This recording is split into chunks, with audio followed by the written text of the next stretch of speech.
Hey guys, if you like my videos, please like and subscribe to my channel.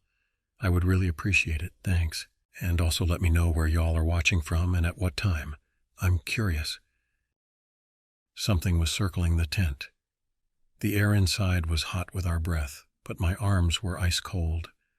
I had one hand wrapped around the thick branch I'd carved earlier for the fire, sharp on one end, splintered on the other. Maya sat next to me, frozen, fists clenched in the sleeping bag like it was the last safe place on earth. "Tell me that was a deer," she whispered. "I would," I said, keeping my voice low. "But deer don't breathe like that.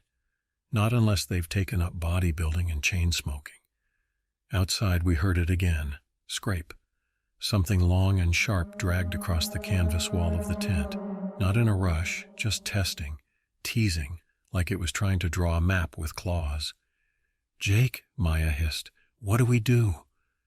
I didn't have a good answer. We'd already doused the fire. The light would have given away our position too easily. Not that a neon open buffet sign could have made us more obvious. "We wait," I whispered. "It's just one. We wait it out. It'll get bored." She gave me a look. "Bored? You think this thing has hobbies?" "Well, I don't see it reading books." The thing outside brushed the tent again, heavier this time, a full-body shove that made the thin poles bend inward. We both leaned away, trying not to breathe. I could smell it now, wet pine needles, old meat, and something sour, like an animal that had lived too long. "I knew we should have gone to the lake," Maya whispered. "I suggested the lake. You said Black Pine Ridge sounded more off the grid romantic." She opened her mouth to argue, then froze. The shape outside paused. Its shadow leaned close to the tent, stretching tall. Taller than any man should be. Longer arms. Something about the shape of its head wasn't right. Ears too pointed, shoulders slouched forward like it was permanently hunched from crawling through too small places. It didn't make noise. No snarling, no growling. Just listening. It knew we were inside. I raised the sharpened stick and mouthed the words, "Get down." Maya flattened onto the floor of the tent as I reached toward the zipper. "You're not actually," but I already was. Slowly, inch by inch, I unzipped the flap. Outside, the clearing was pitch black. No moon, no stars, just darkness thick enough to feel. And then I saw it, just at the edge of the dying embers from our earlier fire. A figure, too tall, too still, amber eyes glowing faintly in the dark. It didn't move, didn't blink, it just watched, and then it grinned. 6 hours earlier, we were arguing over trail mix. "I'm telling you, Maya, those little yogurt-covered raisins are lies. They pretend to be dessert and then ruin your entire bite." Maya tossed one into her mouth and smirked. "Some of us enjoy complexity, Jake."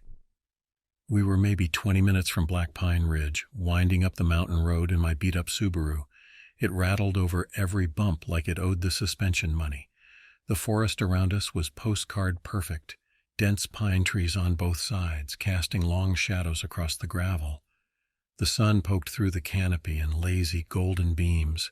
It felt like we were entering a place the modern world had forgotten. "Just wait till you see the spot," I said. "Stream, fire pit, no cell signal, paradise." "No service?" she said, mock horror in her voice. "How will I post our slow descent into madness?" "Old school. You'll have to paint it like the pioneers." We parked near the trailhead and loaded up. Maya took the tent, I took everything heavy. An hour of hiking later we reached the clearing. And yeah, it was paradise.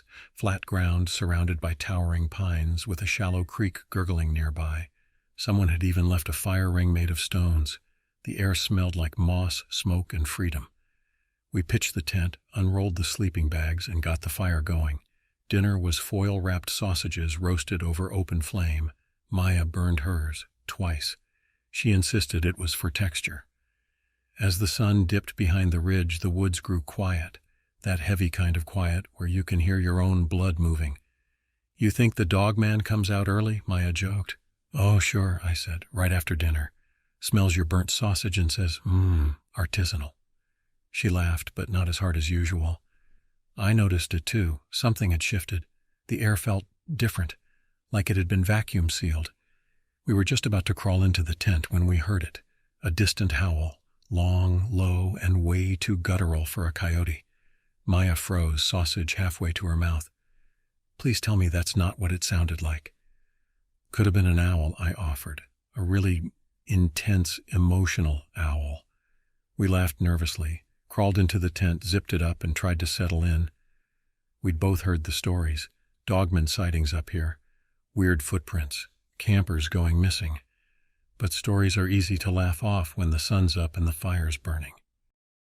Later that night, I woke up to a sound. Not the howl, a sniff. Something was just outside the tent. Breathing deep. I sat up slowly, hand tightening around the sharpened branch I'd stashed beside my sleeping bag. Maya stirred beside me. What is it? I didn't answer. Because the tent fabric moved, pushed inward by something big, something that knew exactly where we were. The fabric of the tent pushed in like someone had leaned into it with their shoulder, except it wasn't a shoulder. It was higher, broader. I could see the silhouette against the nylon, half lit by the faint orange glow from our dying fire. And there was breathing, deep, heavy, like it had lungs too big for its chest. Maya clutched my arm, whispering, "What is that?" I shook my head slowly. My brain said moose, but my bones knew better. No animal moved like that. It wasn't stomping or snorting. It was calculating. I gripped the sharpened stick tighter, sweat slicking my palms. If it tore through the tent, I'd go for the eyes, if it had eyes. But then it moved, slowly, deliberately. It walked around the perimeter of the tent, one slow step at a time, dragging something across the fabric as it moved. Scratch, scratch, scratch. The edge of a claw, a branch, it didn't matter. It wasn't curious. It was taunting. We didn't move until dawn, just lay there, frozen, listening. Once, something pressed 2 fingers, I swear they were fingers, against the tent and tapped, lightly, like it was asking if we were still inside. Eventually, the sounds faded. When the birds started up again, it felt like the forest had been holding its breath all night and finally exhaled. We stepped out into a different world. The clearing looked wrong. Our fire ring had been disturbed, the stones pushed aside like someone or something had walked through them. The remains of the fire were scattered in a crescent shape, like a claw had swept through the ash. Then I saw the tree, nearest to the tent, deep gouges in the bark, 3 vertical slashes about a foot apart, dug in clean and deep, not random, not animal, intentional. Maya stared at it in silence, then turned to me. "We're leaving. No argument here." We packed fast, real fast. Our tent collapsed into a mess of tangled poles and fabric that I eventually just stuffed into the bag. I wanted to be gone. But when we got to the truck parked near the trailhead, my stomach dropped. All 4 tires? Slashed. And I don't mean poked or punctured, I mean shredded. Like something with claws had taken a minute to ruin our day for fun. The side mirrors were gone too. One was missing entirely. The other hung from a wire, spinning slowly. There were claw marks across the hood. Maya whispered, "It didn't want us leaving." "It waited till we went to sleep," I said, stepping back, "and it sabotaged our only way out." The woods were quiet again, too quiet. We weren't being chased. We were being trapped. We didn't speak for a while after seeing the truck, just stood there, surrounded by silence, feeling the world narrow around us. The tires were shredded, the mirrors gone, and our backup solar battery pack smashed flat, wires splayed like entrails on the gravel. I hadn't told Maya yet, but my emergency locator beacon, the one I kept hidden in my backpack just in case, was also fried. The plastic case was melted and the battery compartment oozed black. That wasn't nature. That was a message. Eventually, Maya broke the silence.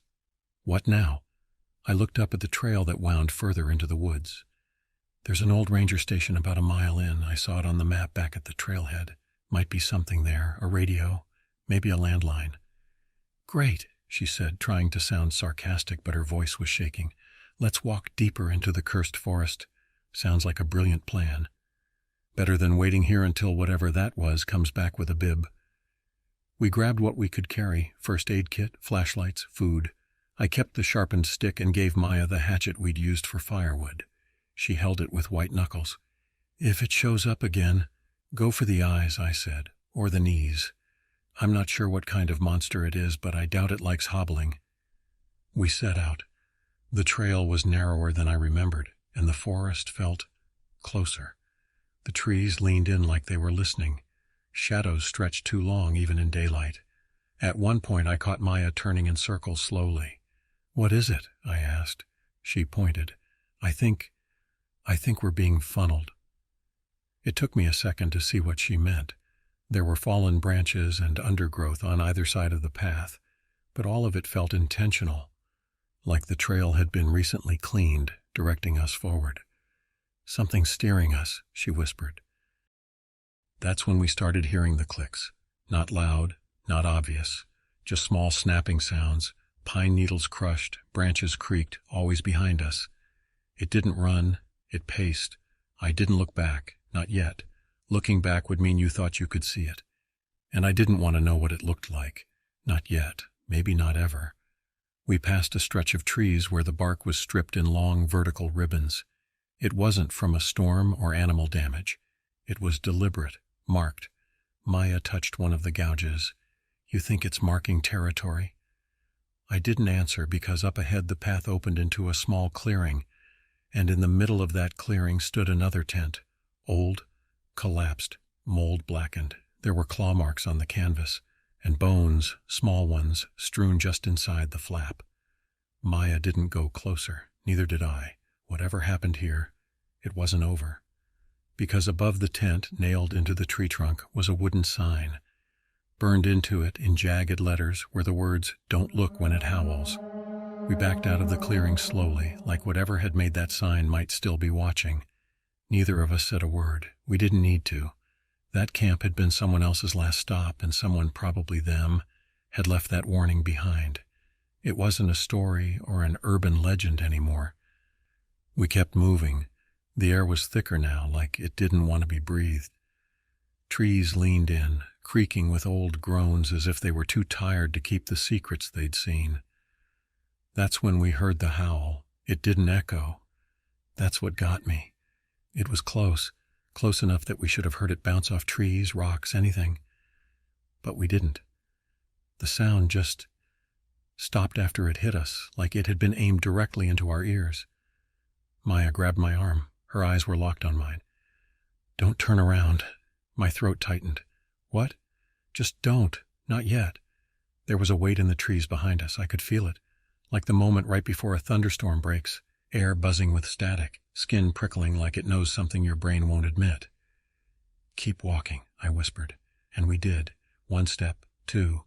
Something behind us crunched a branch. We stopped. I could hear my own heartbeat thudding in my ears. Then another sound, breathing, loud, animalistic, like it had gills for lungs. Maya started crying, quiet, controlled, not sobbing, just tears leaking from the corners of her eyes as her jaw clenched and her hand shook with the hatchet in it. I turned. I had to. What I saw wasn't just a creature, it was a presence.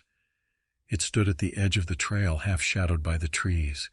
It had to be 7 or 8 feet tall. Its body was long, narrow, and wrong, hunched like it had grown too fast for its own skin, muscles bunched under patchy gray fur. Its head was wolf-like but stretched, exaggerated, as if someone had described a wolf to a blind sculptor. The worst part, it had hands, big clawed, fingered hands, and it watched us, not like prey, like a test. Maya whispered, "Jake." The thing blinked once, then lunged forward, not fast, just 1 step. I grabbed Maya's hand and ran. Branches whipped my face, mud sucked at my shoes. The trail wasn't a trail anymore. It was a maze, and it was closing. Behind us, no growl, no scream, just footsteps. Careful, controlled. It was letting us run. I yanked Maya behind a fallen tree and dropped flat, pulling her with me. We waited, breath held. The footsteps slowed, stopped, silence, and then from the trees right above us, a clawed hand wrapped around a branch, just feet away. It knew. It had known all along. We didn't move, not even when the clawed hand shifted above us, curling around the branch like it was flexing just to savor the stretch.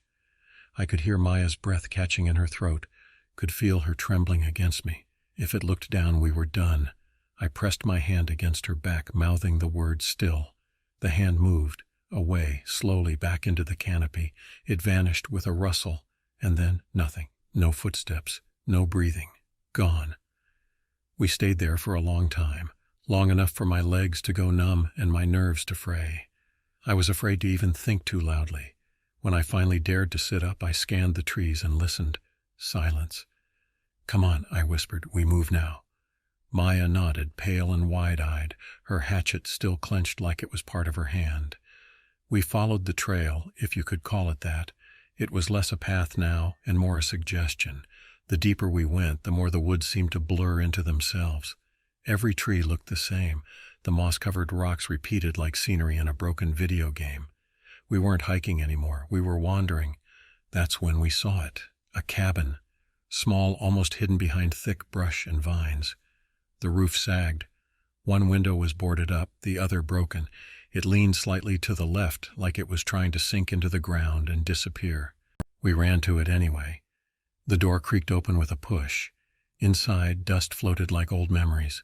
A few broken chairs, a collapsed cot, and an iron stove coated in rust. But it was shelter. We barricaded the door with an old desk and collapsed on the floor, gasping. Maya checked her leg, a long scratch from when we ran. Not deep, but already bruising. I tore up one of my shirts and wrapped it tight. "I think this place is safe," she said. "No," I replied, eyes on the boarded window. "This place is old. That's not the same thing." I started exploring. Behind a warped cabinet I found carvings, symbols etched deep into the wood, circles within circles, lines drawn through the eyes of crude animal figures. I called Maya over. "What do you think this is?" She studied them, then whispered, "I think someone else tried to survive here." We found bones beneath the floorboards. Animal, I hoped, arranged in strange spiraled patterns, as if placed there on purpose, for protection or warning. As we sat in the corner, too exhausted to think, a sound rose from the trees. Not a howl, a voice not human, not clear, just the suggestion of words, guttural, long, rolling through the woods like fog with teeth. It didn't sound angry, it sounded patient, like it had all the time in the world. The voice faded into the trees like it had never existed, but its echo lived in the walls. We sat there in the dark cabin, back to back, eyes on every window, every crack. We didn't speak much. What was there to say? That something outside wasn't human, but could speak like it had borrowed the shape of language? Around midnight, Maya started nodding off. She hadn't eaten since the morning, and the adrenaline had finally drained out of her. "I'll keep watch," I whispered. "Close your eyes for 10 minutes. She hesitated. "You?" I grinned. "If anything moves, I scream first and heroically fall over a table. You'll have time to escape while it's confused." That got a smirk. Barely. She leaned against the wall and closed her eyes. I sat near the boarded window, holding the hatchet across my lap. The wood grain was warm and worn from being gripped hard, by me and probably others who hadn't made it this far. The wind picked up outside, but it didn't rustle the trees. It howled, and this time I looked. A mistake. The window wasn't boarded completely. There was a thin slit between the planks, just enough to see through, and through it I saw it. The dogman stood in the clearing, not 10 feet from the door. It was just standing, watching. Its arms hung low, fingertips grazing the ground. The way it held its body was almost reverent, like it was waiting for permission. Then it moved, too fast. One moment it was in the clearing, the next it hit the side of the cabin with a crash that shook the whole structure. Wood cracked. The back door slammed open, the wind, or the thing, ripping it free from its rusted hinges. Maya screamed and scrambled up, falling against the wall as something heavy moved inside the back room. I grabbed the hatchet and pulled her behind the overturned desk. The air turned thick, sharp, like breathing static. Footsteps, not stomping, padding, controlled. Each step measured like a metronome. I held my breath. The thing sniffed. Once, twice, then it turned. The boards above us creaked, slowly, one by one. It was crawling across the ceiling beams. I looked up, and there it was, its face inches above us, staring through a crack in the ceiling, grinning. I swung the hatchet straight up, cracking wood, but the creature was already gone. It had dropped down outside the back door again, circling, testing. I turned to Maya. "We have to leave." She didn't argue. She limped as I pulled her through the front door, into the open clearing beyond. Behind us, Something howled again, closer this time, then from the other side. Another one answered. We didn't run, we couldn't. Maya's leg was too messed up and I wasn't leaving her behind. So we staggered through the trees together, every step an invitation for something to grab us from behind. The forest was different now. Wrong. The air had weight.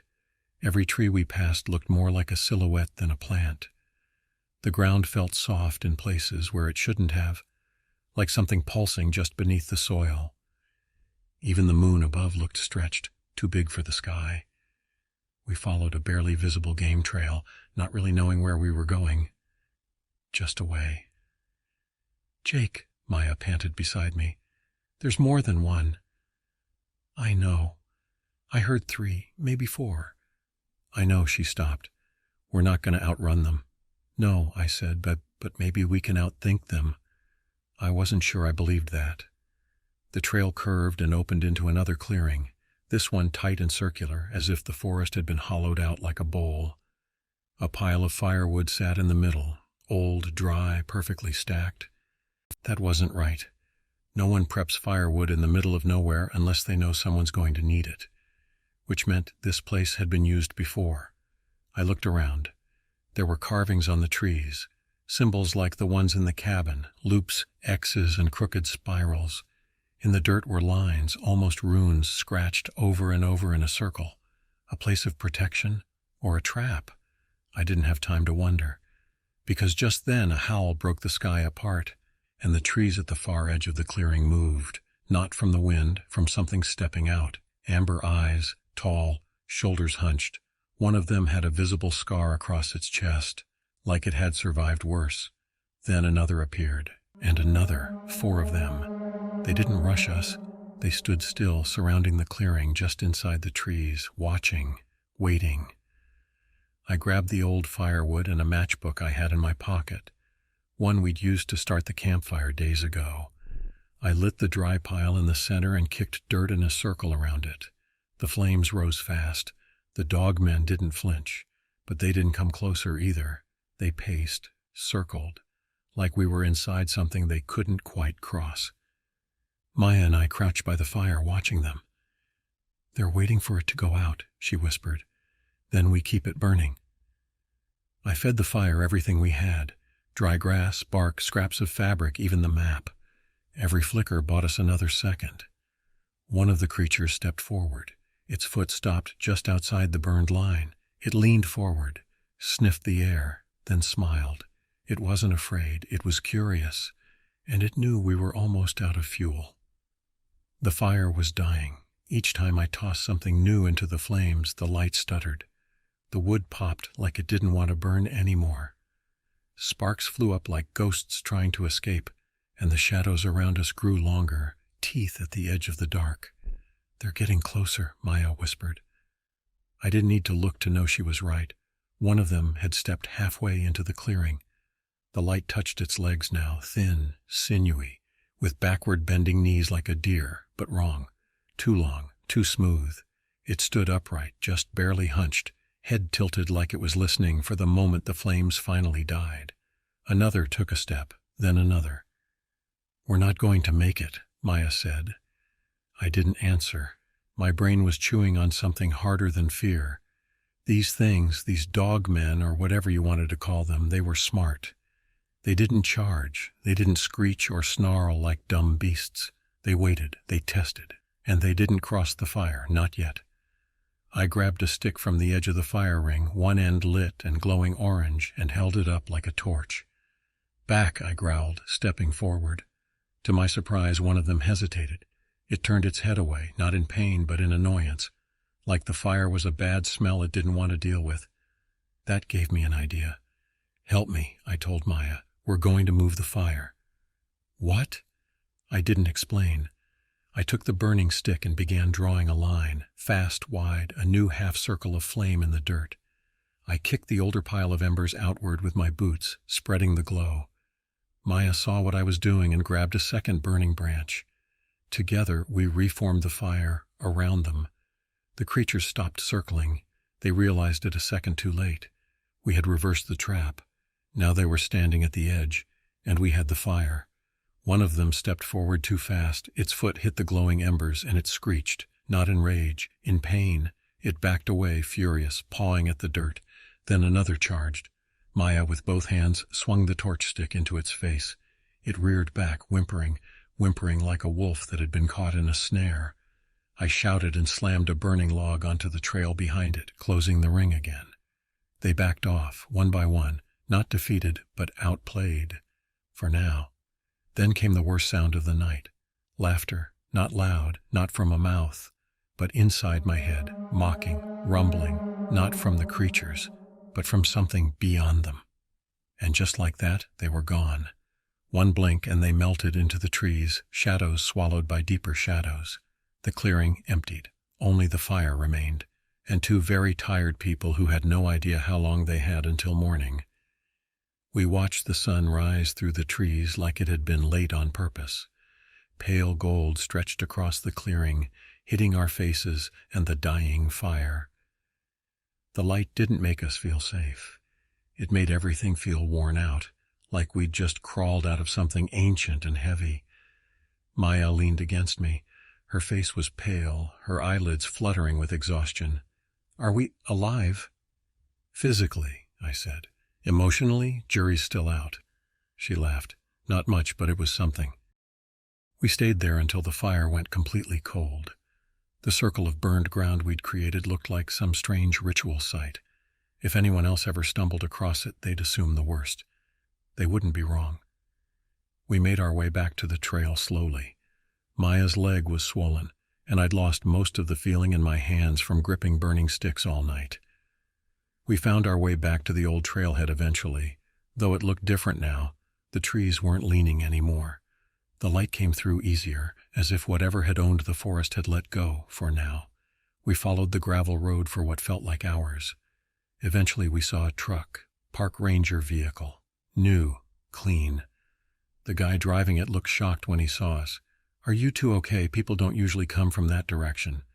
We didn't explain. We just sat in the truck, quiet, holding hands. They took us to the nearest outpost, patched Maya's leg, gave me coffee too weak to feel real, and asked all the usual questions. Did we see a bear? A cougar? Did we drink untreated water? I said nothing, because how do you tell someone you made eye contact with a creature that smiled at you like a person, then waited for the fire to go out? Instead, I asked a question of my own. "Is there an old ranger station out by the North Ridge?" The ranger frowned. "There used to be, long time ago. Got torn down in the 90s, not safe." "Anyone still go out there?" He hesitated. "There are stories," he said finally. "People talk. I try not to listen." That was enough of an answer. We left the next morning. Maya doesn't talk about it much. She started painting again. The woods show up in her work sometimes, shadows behind trees, eyes in the brush, nothing obvious. But if you look long enough, you feel something looking back. Me? I don't camp anymore, not near pine trees, not without a full tank of gas and a backup flashlight. Sometimes at night I hear coyotes howling and tell myself that's all it is. Sometimes I believe it. But every so often I hear a sound from deeper in the woods, not a howl, not quite. More like a voice, mimicking, mocking, like it remembers me, like it's waiting, because it has all the time in the world.